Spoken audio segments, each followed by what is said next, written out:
Chers amis des mots, je vous souhaite la bienvenue sur Sentimentalité, le podcast où on parle émotions, santé mentale et littérature.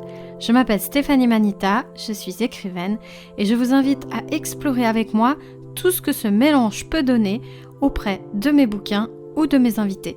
C'est parti!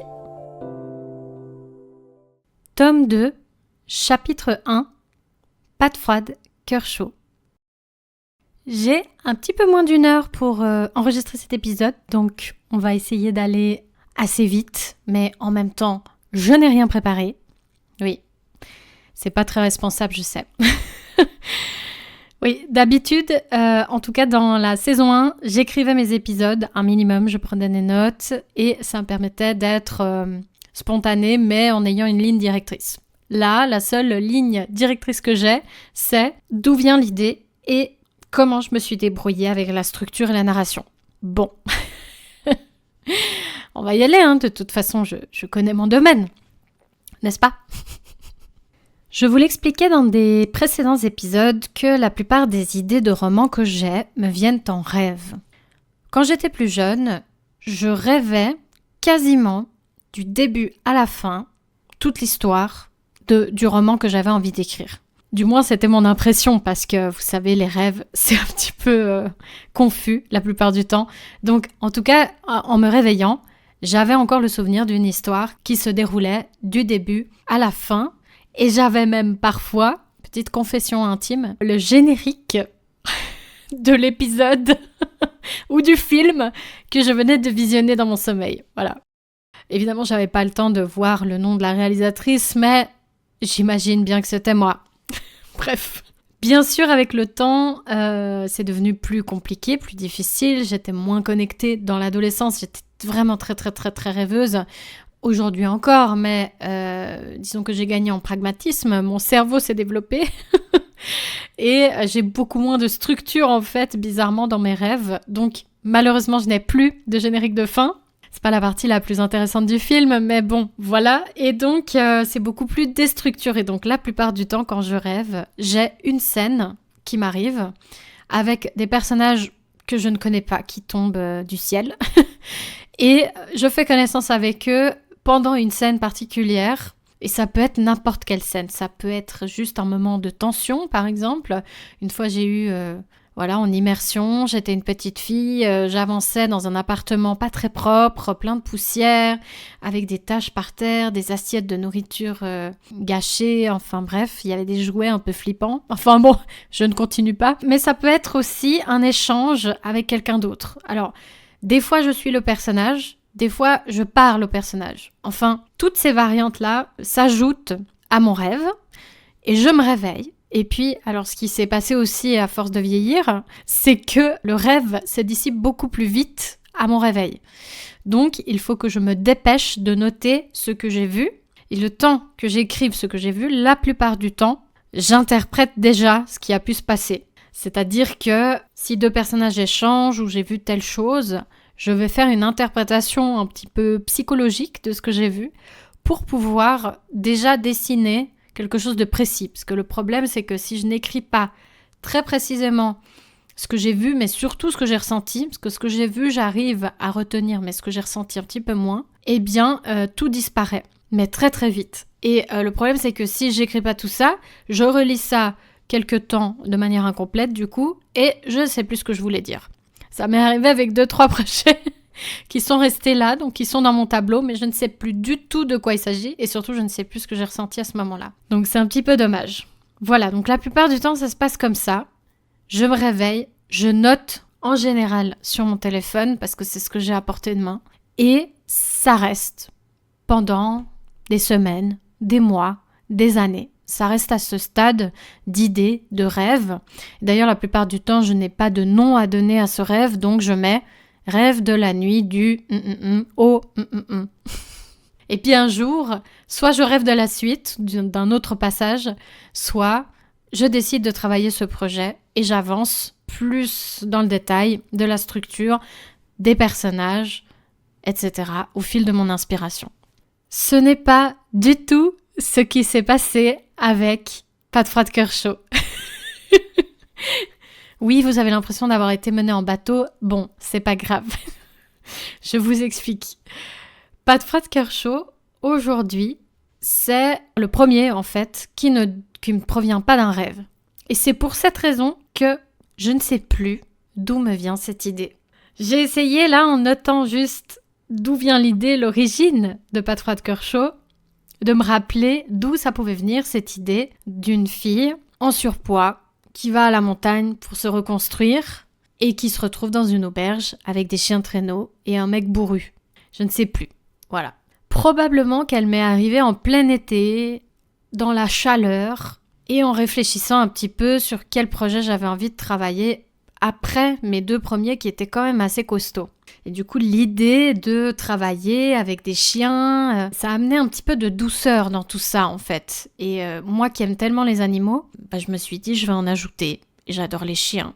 Je ne me voyais pas non plus lui donner 0 animal, donc je lui ai donné un chat, puisque j'ai des chats. Mais j'arrive pas à vous redire, et c'est un petit peu triste, peut-être qu'au fil des épisodes, j'arriverai à retrouver. Et suspense, je vous révélerai lors d'un épisode qui n'a rien à voir ce qui s'est passé pour que j'ai un flash. Je crois que ça vient quand même, tout est parti de Marc. Je vous parlerai des personnages bien sûr, mais dans un autre épisode. Tout est parti de Marc, en fait, ce protagoniste masculin, love interest, comme on dit dans le jargon de la romance, bourru forcément. Mais j'avais envie aussi, avec tout le parcours que j'ai de sensibilisation aux discriminations et au capitalisme et surtout au masculinisme, de laisser voir une relation saine. Le fameux mec, j'avais envie de ça et en même temps je me disais mais il faut pas qu'il soit toxique le gars. Il faut pas qu'il soit toxique du début à la fin, il doit être majoritairement irréprochable. Tout le monde a des défauts donc je pouvais pas non plus ne pas lui donner de défauts. Donc j'ai réfléchi et je me suis dit ça peut être assez cool quand même à la montagne, dans la fraîcheur. Et pourquoi pas, puisque je veux amener de la douceur, amener une histoire d'amour. Et que, surtout, cette histoire d'amour soit le fil conducteur de l'intrigue. Parce que oui, jusqu'à maintenant, avec Les Inséparables, vous l'avez entendu, avec Cœur de l'âme, vous l'entendrez, mes 2 premiers romans, du coup, sont très, très, très costauds au niveau émotionnel, au niveau charge de vécu des personnages. Ils se font littéralement rouler dessus à peu près 4 fois chacun. Et ils restent à saigner sur la route, voilà, pour décrire l'état psychologique de mes personnages. Donc là, je crois aussi que moi, j'avais besoin d'oxygène. J'avais besoin, dans cette période de ma vie où mon premier roman était en train de sortir, de respirer. J'avais besoin de retrouver mon envie d'écrire, ce qui me faisait du bien dans l'écriture. Le souci principal avec ça, c'est que moi, ce qui me fait du bien dans l'écriture, c'est d'écrire ce qui va mal. Et là vient la première sortie de zone de confort. Parce qu'en écrivant de la romance, certes, avec un aspect un peu psychologique, reconstruction, etc., je restais quand même dans mon domaine de prédilection, mais j'avais vraiment envie que le fil conducteur ne soit pas tellement est-ce qu'elle va réussir à se reconstruire, Chiara, ou pas, mais plutôt ce Marc-là, ce beau gosse-là qu'elle va rencontrer. Comment elle va finir avec ? Attention, je ne dénigre pas du tout la romance dans ce podcast. Au contraire, j'ai trouvé l'exercice d'écrire de la romance terriblement difficile. Je vais vous expliquer pourquoi. Mais d'abord, au niveau de l'idée, je crois que j'étais par là. Et j'avais très envie, parce que j'avais lu quelques romances aussi, de me dire, pour une fois, je vais pas me concentrer sur tous ces aspects psychologiques, de traumatisme, etc. Chiara, elle arrive, elle est déjà, entre guillemets, traumatisée. On va pas dérouler son traumatisme tout le long du roman. En tout cas, c'était mon idée de base. Et on va la laisser se reposer. Et je crois que c'était mon besoin aussi. En termes d'idées, avant de parler de structure et de narration, j'ai eu très très envie, dès le départ, d'insérer beaucoup de moi-même dans le personnage de Chiara. Et autant les autres fois, je vous explique que j'insère des bouts de moi, bien sûr, dans les personnages, mais j'insère aussi des bouts d'autres personnes. Et rarement, on arrive à faire le rapprochement, et on me pose la question d'ailleurs, si j'ai vécu tout ça. Et je ne réponds pas vraiment parce que tout est mélangé en fait. C'est comme une soupe, si on met plusieurs légumes, la soupe elle a le goût de tous ces légumes. Le roman c'est pareil. Donc, je peux pas dire dans mes romans, en fait, que j'ai tel personnage, c'est moi, ou tel personnage, c'est mon chéri, ou tel personnage, c'est ma meilleure amie, j'en sais rien. Jamais. Il y a toujours plusieurs personnes dans mes personnages. Et là, bien sûr que Chiara, c'est pas moi à 100%, puisque moi-même, je ne suis pas allée à la montagne me reconstruire avec des chiens de traîneau et un gars qui s'appelle Marc. Mais, rapidement, j'ai eu envie de lui donner un burn-out. Un burn-out que j'ai moi-même vécu. Alors, pas de la même façon que Chiara, sans vous spoiler, je vais pas vous dire comment ça s'est passé exactement. En revanche, le contexte physique dans lequel Chiara s'est retrouvée en burn-out, c'est le même. Je vous en dis pas plus, mais voilà. Donc, en partant sur le burn-out qui l'amène en fait à devoir décompresser et à venir à l'auberge du Loup Blanc, j'avais envie de me rapprocher de mes ressentis à moi. J'avais envie de parler de ce burn-out que j'ai fait en 2018 et qui m'a laissé des traces encore aujourd'hui. Parce que je trouve qu'on n'en parle pas assez et que c'est une thématique que j'ai très très peu vue abordée en littérature. J'ai évidemment pas tout lu, mais dans la fiction en tout cas, on traite beaucoup de la dépression, on traite beaucoup des violences, on traite beaucoup d'autres thèmes comme ça très durs. Mais le burn-out, j'en ai pas vu d'état. J'avais envie de parler exactement de ce que ça fait à l'intérieur de vivre un burn-out. Et puis Chiara, elle porte aussi d'autres maladies, d'autres troubles, notamment suite à son burn-out. Elle a fait une dépression, parce que oui, ce n'est pas tout à fait la même chose. Et j'espère pouvoir vous en parler dans des épisodes avec des interviews d'auteurs et d'autrices. Donc la dépression, je l'ai portée moi-même aussi quand j'avais 12 ans. Et puis elle a d'autres choses. Donc j'avais pas envie non plus d'une héroïne qui reprend en main sa santé, blablabla. J'avais envie d'une héroïne qui était moitié construite, moitié détruite et qui doit dealer avec ça. C'est-à-dire un burn-out stabilisé, mais encore beaucoup d'effets de fatigue, etc. qui l'amènent dans cette auberge.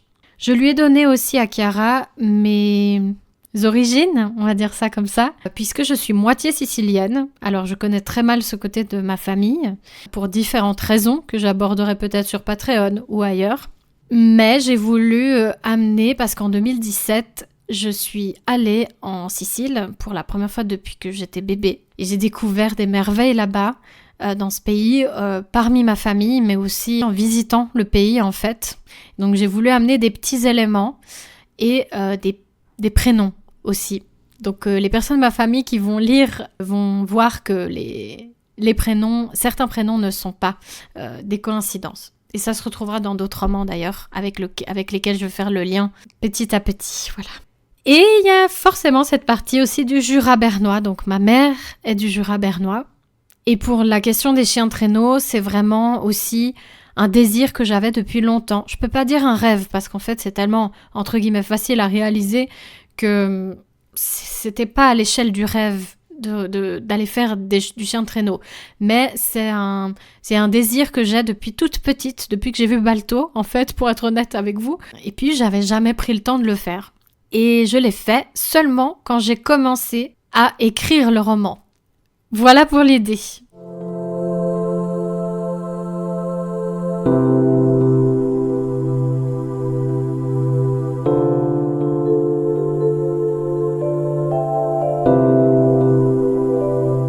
Une fois que j'ai eu l'idée et que je me suis décidée à écrire, il a fallu que je choisisse comment écrire ce roman.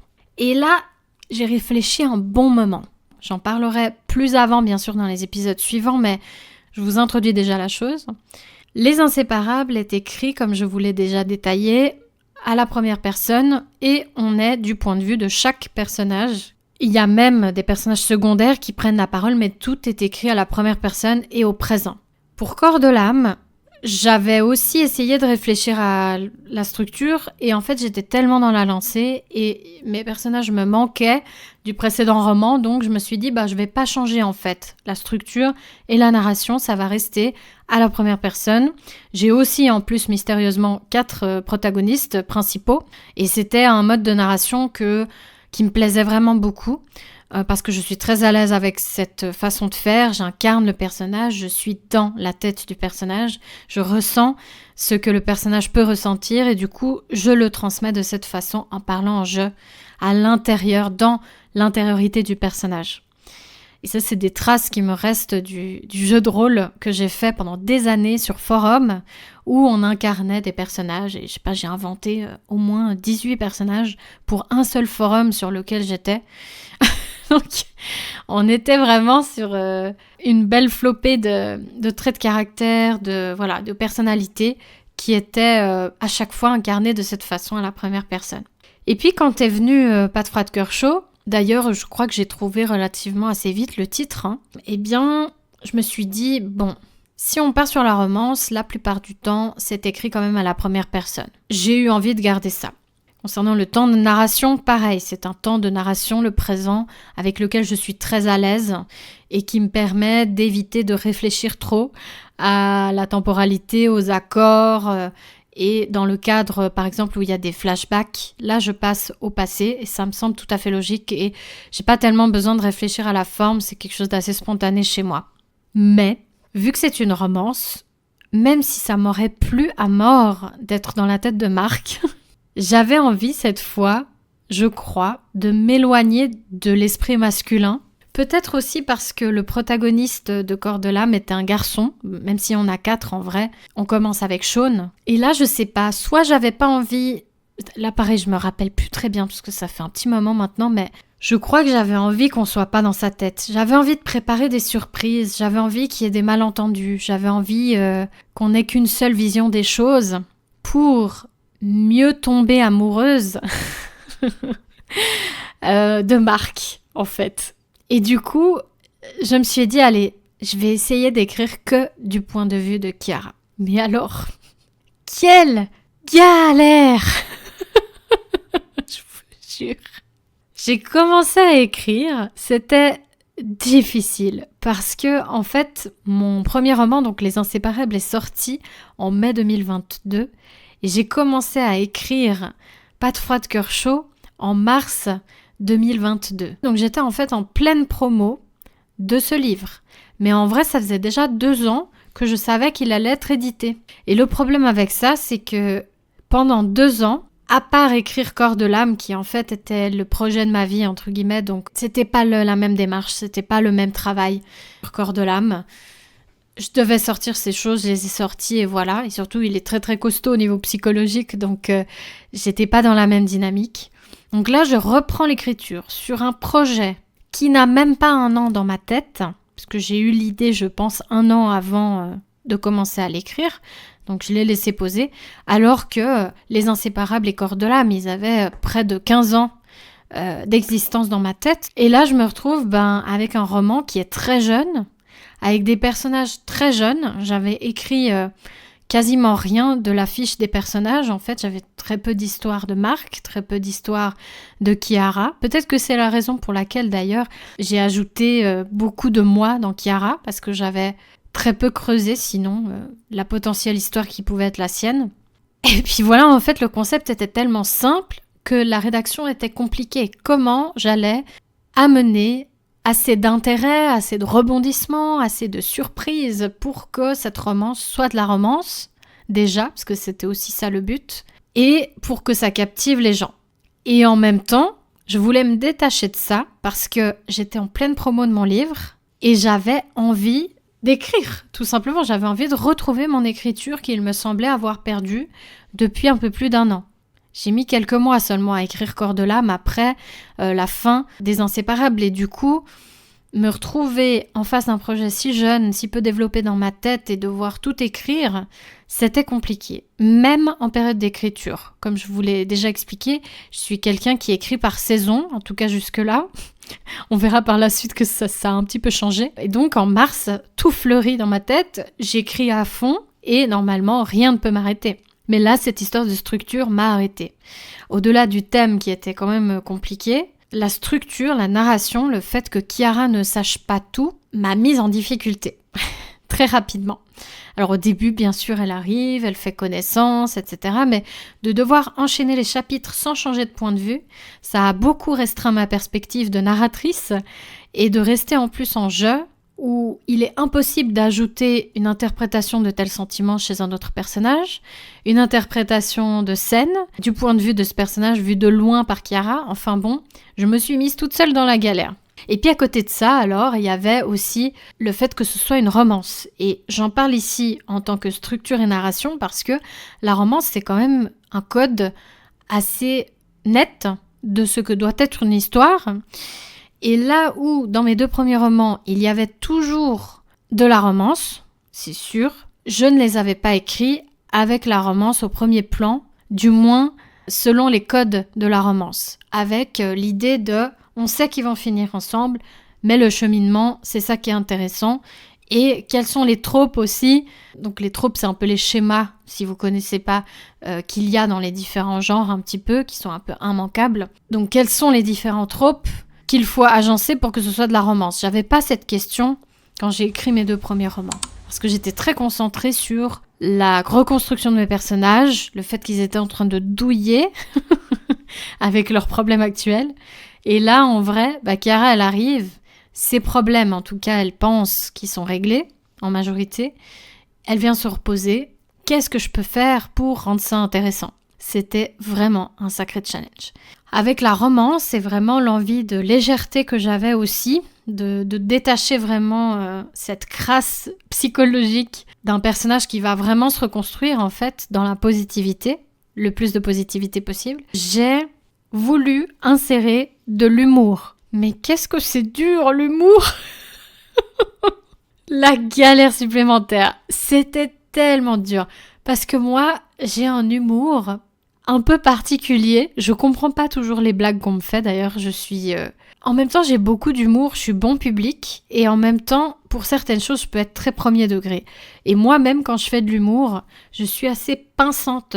Je suis assez ironique, sarcastique parfois. Du coup, comme j'ai mis beaucoup de moi en Chiara, je suis partie de ce postulat. Sauf que pour chaque projet d'écriture, je fais alpha lire ce que je suis en train d'écrire. Et il est très vite ressorti des personnes qui lisaient au fur et à mesure mon manuscrit que Chiara était insupportable. Parce que je voulais en fait amener cette légèreté sans arrêt. Du coup, j'ai mis énormément de plaintes, je sais pas, pour vous donner un exemple. Bien sûr, ça doit arriver comme ça. Sinon, c'est pas drôle. Voilà, c'est le genre de réflexion que moi-même je peux sortir et qui accumulée dans un roman, parce que c'est pas dans la vraie vie là où c'est distillé, où on rencontre pas toujours les mêmes gens, etc. Là, on est dans la tête de cette meuf qui va pas super bien. Elle en peut plus, elle est au bout de sa vie et donc ça peut être très drôle. Mais j'ai fait ça tout le long et tous les premiers chapitres sur tout plein de petits éléments. Et donc en fait, au lieu de la rendre drôle, je l'ai rendue insupportable, invivable.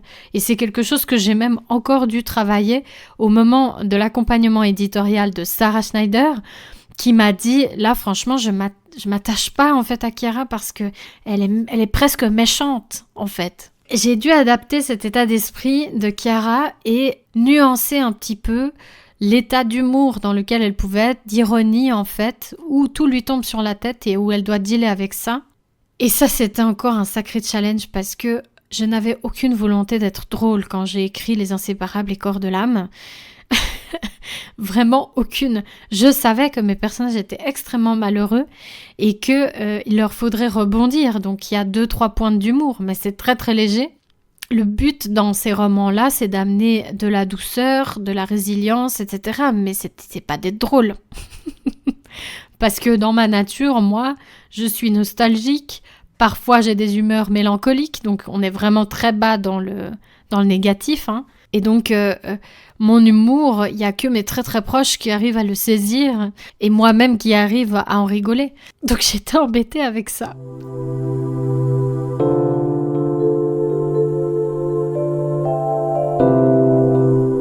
Voilà les challenges qui étaient présents au début de l'écriture de Pas de froid de cœur chaud. J'ai réussi à les dépasser puisqu'aujourd'hui, le livre est publié. Et d'ailleurs, aujourd'hui sort cet épisode et aujourd'hui sort officiellement Pas de froid de cœur chaud que j'ai hâte de vous vendre, que j'ai hâte de développer un peu plus en avant avec vous. En tout cas, ses coulisses.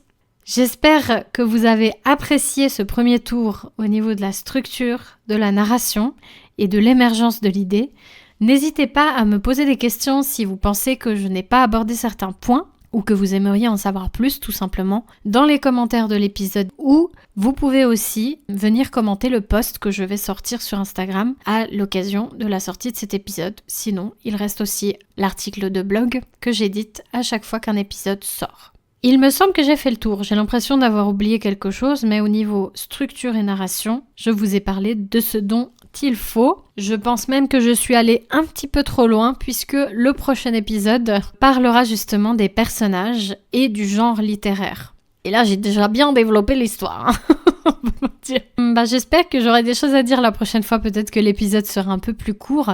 Mais si vous avez des questions justement sur les personnages et le genre littéraire, alors n'hésitez pas à me les poser directement en commentaire. Et comme ça, j'utilise aussi ça pour rebondir et vous préparer un épisode pour dans 2 semaines. Je vous souhaite tout de bon, une excellente lecture si vous achetez Pas de Froid de Cœur Chaud bien sûr, et d'excellentes autres lectures aussi. Et je vous dis un immense merci d'avoir écouté cet épisode jusqu'au bout. Pensez à mettre 5 étoiles sur votre application de podcast préférée et à vous abonner pour soutenir mon travail. À bientôt entre nos lignes.